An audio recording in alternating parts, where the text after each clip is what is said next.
I've got something very, very special today. The ASRock Deskmini x600. This is AM5. Unlike other mini PCs, this one is a bit DIY. You have to put it together yourself. Add your own processor, memory, storage. This thing has got some tricks up its sleeve that no other mini PC has, like room for two 2.5-inch hard drives. Let's take a look and see how it goes.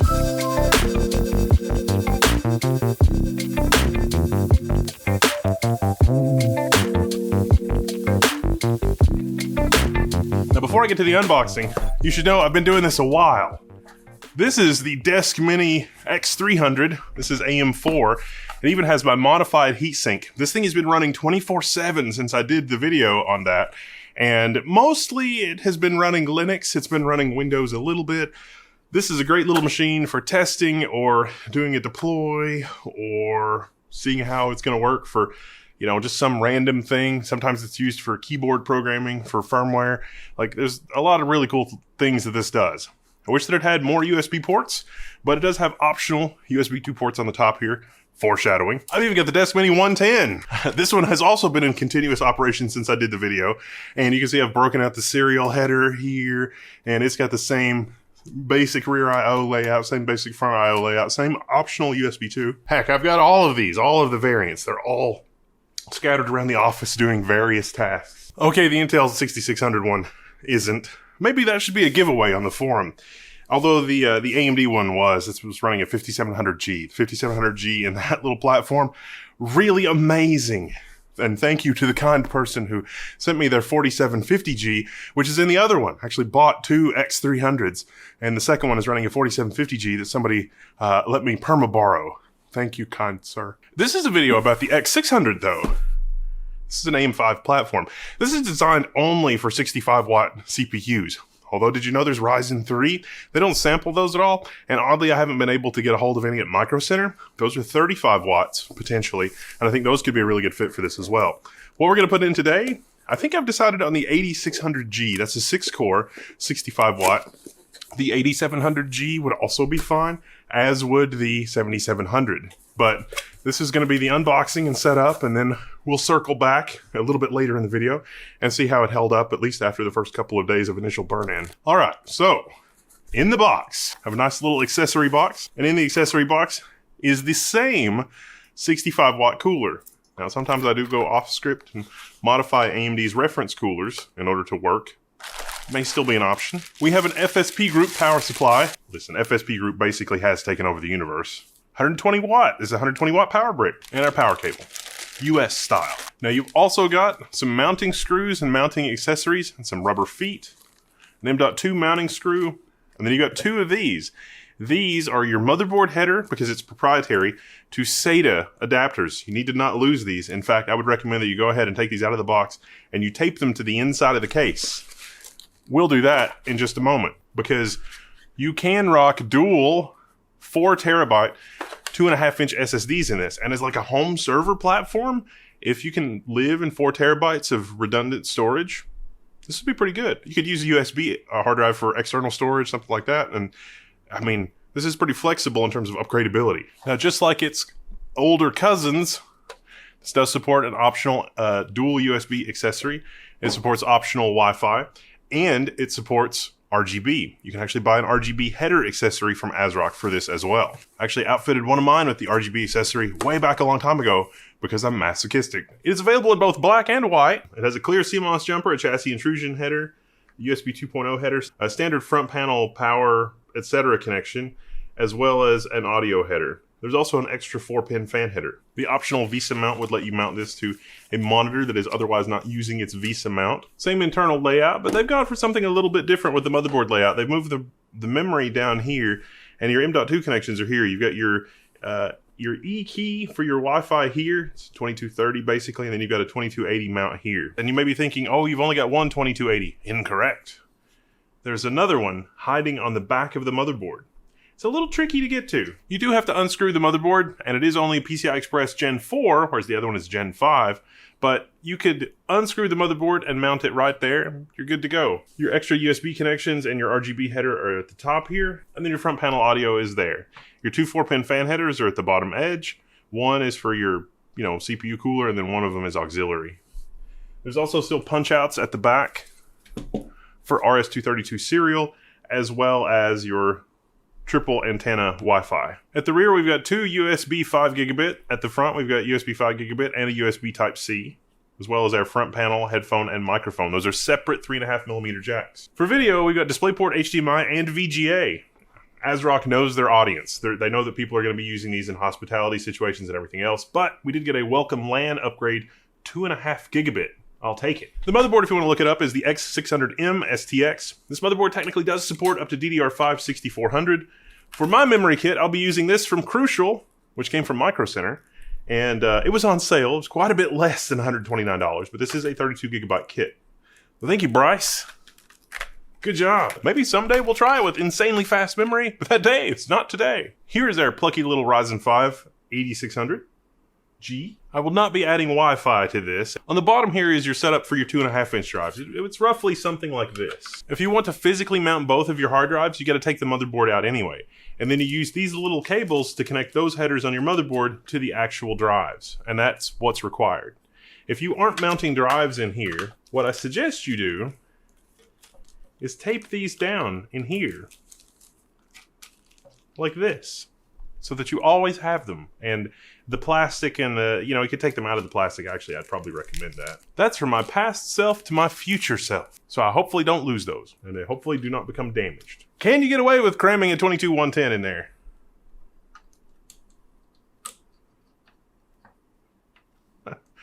I think you probably could. You shouldn't, though.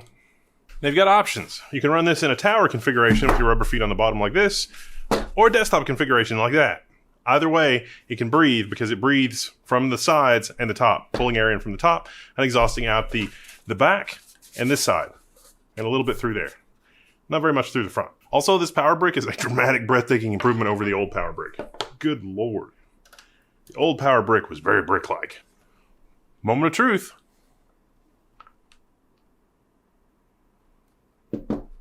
Now we wait for the customary DDR5 memory training time, which will take a little bit. Interestingly, this does support all three displays. You could run VGA, HDMI, and DisplayPort, all three from this little guy. It's pretty awesome. Hey, it booted. It detected the memory, both sticks, at 5200, because remember, it's 5600, 5200. It's fine. It's fine. We'll run it at 5600.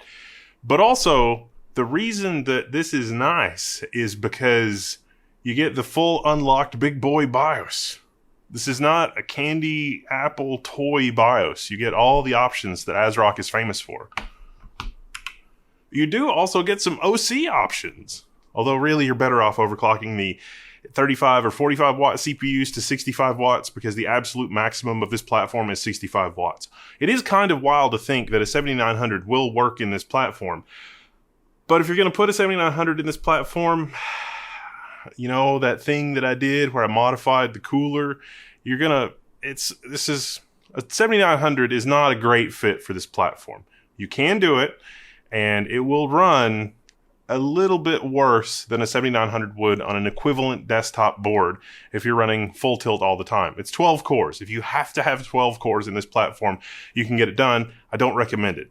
A 7700 or an 8600G or an 8700G in this platform, delightful. If you're going to run the Ryzen 3 or a 45 watt processor, this is ideal. It's perfect for you. The 120 watt power brick really does deliver 120 watts, but again, it's the marathon. It can do the sprint, but has trouble with the marathon, the sustained power delivery over a long period of time with the appropriate amount of cooling. So a 7900 OC options are just for show. You don't really want to do that. But you can get a pretty reasonable overclock from 45 to 65 watts. That's okay. I'll also point out they have performance mode. I was not brave enough to try this.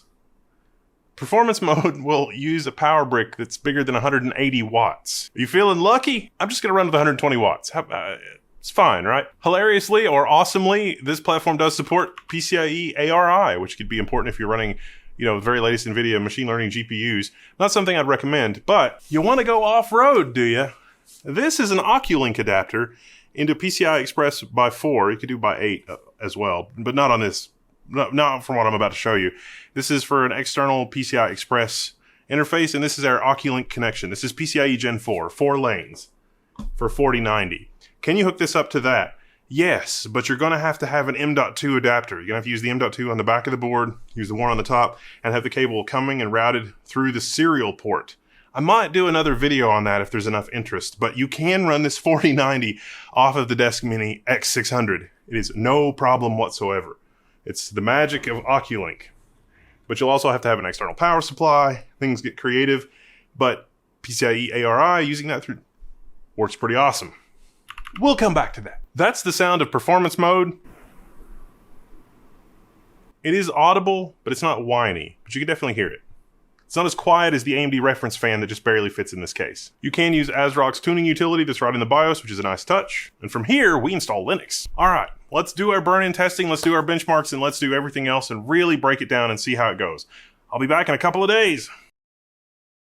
All right, so good news. Testing with our 8700G and our 8500G, the performance is exactly where it should be for an 8700G and an 8500G.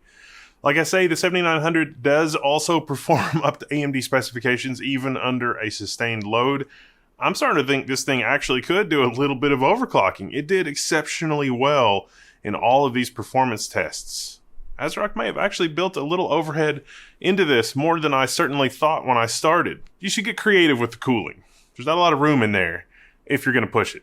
Don't push it though. Just have a nice, stable system. Just enjoy it. Also, Nobara. The Nobara distro, glorious egg roll, truly is glorious. I've always had a soft spot for Fedora.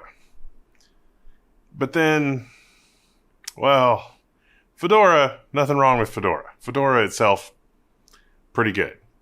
Nobara is based on Fedora. And out of the box, it's got a lot of quality of life improvements for Steam, games, Mango HUD overlay, etc., etc., etc.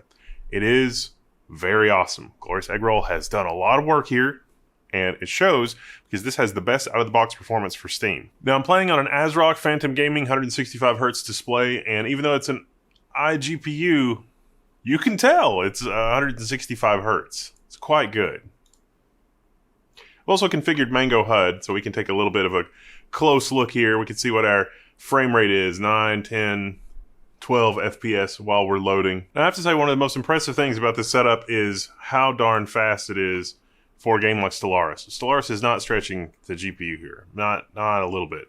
But the performance on Linux really is something breathtaking. Like, the fact that I'm zipping through Stellaris this quickly, like, it is kind of shocking that this system moves this quickly. This is configured with the 6-core, not the 8-core.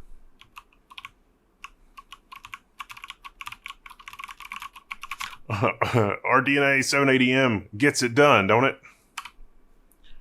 Well, there's not really a lot else to say. I mean, it's a mini PC. It's a configurable mini PC. It's an upgradable mini PC. You can put in future 65-watt processors. I've certainly held on to mine for a long time. This is a new design, but I can't say the older designs have held up well under 24/7 usage, which is more than I expected. And the fact that it's modular, an STX platform, arguably more standard-ish, options for RGB expansion, USB expansion. Seems like it's going to be a product that's going to be around for a long time. So I think ASRock has done a good job with this. And I'm very, very impressed with the performance of Linux on this and the setup with this. This is going to be a lot of fun in my office for a long time. And if you haven't seen the Nobara Linux distribution, you should definitely check that out. Maybe I should cover something with that on the Linux forum. This is what we were using for our 7900 GRE testing. And it came out pretty good. So I'm Wendell, this is Level 1. I'm signing out. You can find me in the Level 1 forums. This has been the ASRock Deskmini x600 AM5 edition. Out now. All right. I'm signing out. You can find me in the forums. If you want to see me test something, let me know. We'll take it for a spin. Woo! Really happy they upgraded the NIC to 2.5 gig. 5 gigs would have been better. I'll take 2.5 gig. So what do you think? Wait, what next? Add the PCIe Gen 4 Oculink connector and try to put a 4090 in this? We can put a 4090 in this. That is doable. All right, I'm signing out and I'll see you later.